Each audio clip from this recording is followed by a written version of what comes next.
Puki Maiano, thanks for joining us on AM Today. It is 22 minutes after 8. It is time for our panel of the day now. PR consultant Sarah Sparks and Newshub Nation digital producer Finn Logan. A pleasure to have you both here with us this morning. We have spoken with Health Minister Andrew Little this morning, and big changes for health this week, or at least definitely in name. Do you think there will be in practice, Sarah? Oh, I'm hopeful. I'm really excited around the Māori Health Authority in particular and how it's working in partnership with Health New Zealand. We have to address the inequity for tangata whenua. You know, I was involved in the Waitangi Tribunal back in 2018 in the claims about our health service, and it wasn't fit for purpose. It isn't fit for purpose, and it's courageous of the Minister to actually do this. I think a lot of people in healthcare would say that this reform is necessary, but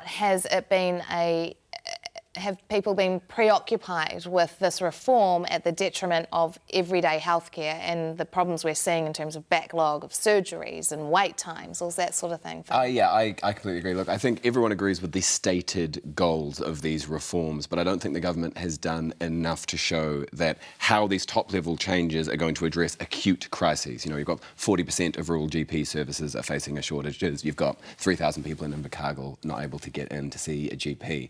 And so there are other elements that I think the government could be doing, or at least showing what they are looking at doing, such as Auckland University saying they could be training more doctors if they had more funding, but they're not getting it, and the government putting a cap on doctors training at that university. So it seems, while the top-level stuff, which is going to take years to fully roll out, has some noble aspirations, what are you doing at the bottom level to address those acute crises? Yeah, I think you're all right. I think it's recommended by the review, it's what they should be doing, etc. But they just don't have any street cred when it comes to delivery. I think people are going to look at this and say, there's a thick new layer of bureaucracy you're creating in Wellington.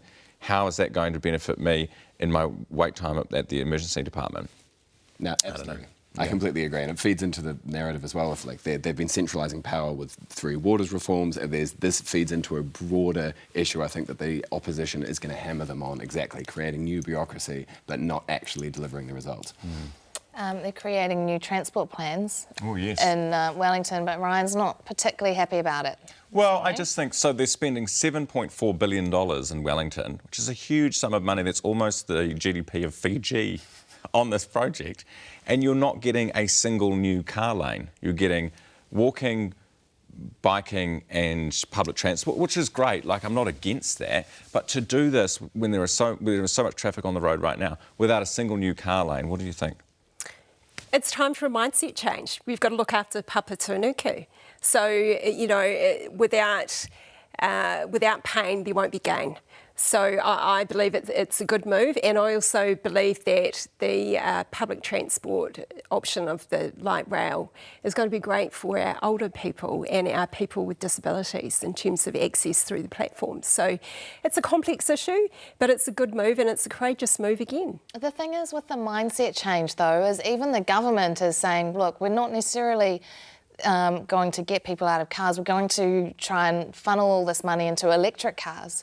So electric cars still need the roads to drive on, right, Finn? Yeah, I agree. There is a bit of a friction there. But overall, I think, Ryan, unfortunately, this is the reality we're heading into. We have to slash our emissions by 46% in the transport sector by 2050. And if you build more roads, they just become congested. Like, the international evidence is pretty clear on this.